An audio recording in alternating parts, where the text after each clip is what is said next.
waaye Macron tontoom lii la laajoon mooy moom mu yëg ne Sénégal gii mu jàpp ne moo ko yilif ne yëg ne yiliful Sénégal gaa ñi taxaw fa woon ko ne ko par la force yow tekki woo sax lu toll ni deedeewu wi ci ñun gëmunu la yeneen bi la ñu gëm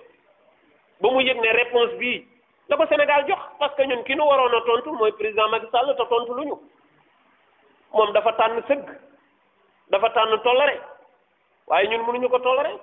moo tax Sénégal moo tontul boppam waa Turquie seen président moo leen tontul parce que jullit la ñun nag suñ président tontu lu ñu parce que tànn ne féeteeg ñoom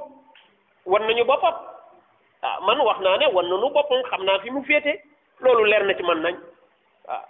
parce que waa France ñu rassemblé wu woo ko mu participer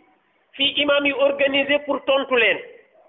moom kenn képp la ñu bind lettre yóbbul ko invité ko en tant que président de la République mais ñëwul ñu tekki ñaari fan mu dem France ñuy waxtaane jàmm ji moom Macron loolu nag c'est normal am na ci droit waaye wane na boppam xam nañu fi mu féete loolu rek moo ci am solo nag boo xasee xam fu mu féete dootu la jaaxal waaye neexoon na comme dañ ko jàppee woon ci njabootu yeneen bi la mu tontul yeneen ah mais malheureusement dem na ba foofu mu tontu Macron tontu waale ñu won ñu ne ñu l'islamu tolérance lañ wax waaw moo tax ba ma gisee journaliste yi xëy di traduire wax ji ci wolof di lëndëmal nit ñi naan président tontu na Macron tontu bu sax yamale na ko nee na ko fa ngeen accepté diine yi ngeen di xeex ma ne ko yaa mën a kàcc ah nit ñi dégg nañ tubaab dem leen déglu discours bi président bi kay tontulul l'islam moom xëy na tontul na der bu ñuul xëy na laajal na Afrique waaye l'islam kay waxu ca lu dul nañu fexee toléré te loolu ñun ak ñoom ñëpp la ko boole mooy moom l'islam bi mu xam l'islamu tolérance la ñun de xamuñu l'islamu tolérance boobu muy wax ñun xamuñu ko toléré ba ci ñuy saaga yonent bi nga toléré ko loolu xëy na waa pale ñoo ko xam mais ñun diine buy toléré saaga yonent bi ñun bokkuñ ci diine boobu te fii barki démb Cheikh Mahi Niass moo tontu Macron te nee na Sénégal diine toléré boobu moo fi am amu fi bu doon diine toléré boobu moo fi nekk Cheikh Mahi du ko tontu parce que toléré wul saaga yonent bi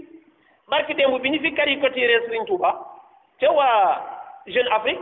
Serigne Bass mii moo woo président mu wax ak ñoom ñu retiré ko xam nga ne kooku toléré wul l'islam bi muy wax kenn du toléré ñuy saaga sa kilifa mbaa ñuy saaga sa yeneen ci ëllëg sa sëñ Muntaxa jox ko ndigal mu génn def ci déclaration xalifa yëpp ci def déclaration Serigne Babacar Sy Mansour def na ci déclaration ñaawlu ko kon kay fii l'islam mu toléré buy waaf jàpp ne nañu am tolérance loolu moom du Sénégal mën na am muy seen l'islam bi moo tax Sénégal yi ñoo doon tontu seen bopp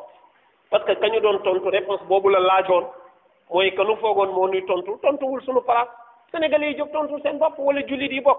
gis nañ fa sax ñoo xam ne du ñu njabootu yonent bi njabootu yonent yàlla Isa lañu waaye rafetlu wuñu loolu te loolu kuy borom xel mu sell di nga ko xam ñoo xam ne bokkuñu diine mais dañu ñëw toog naqarlu affaire bi wane ni lii c'est pas normal kenn amul droit di saaga yonent jàmbur yow gëmoo yonent bi doo ci jëm mandu ci gëmoo kilifa jàmbur mandu ci mais nga di ko saaga ñu la koy toléré loolu du ma sa am ci àddina yàlla ñu yàlla suturaal yàlla ñu yàlla def ay jullit yu dëggu jullit yoo xam ne ñoom yonent moo leen di gënal seen bopp mën nga leen saaga ñu toléré ko waaye boo saagaa yonent duñ ko toléré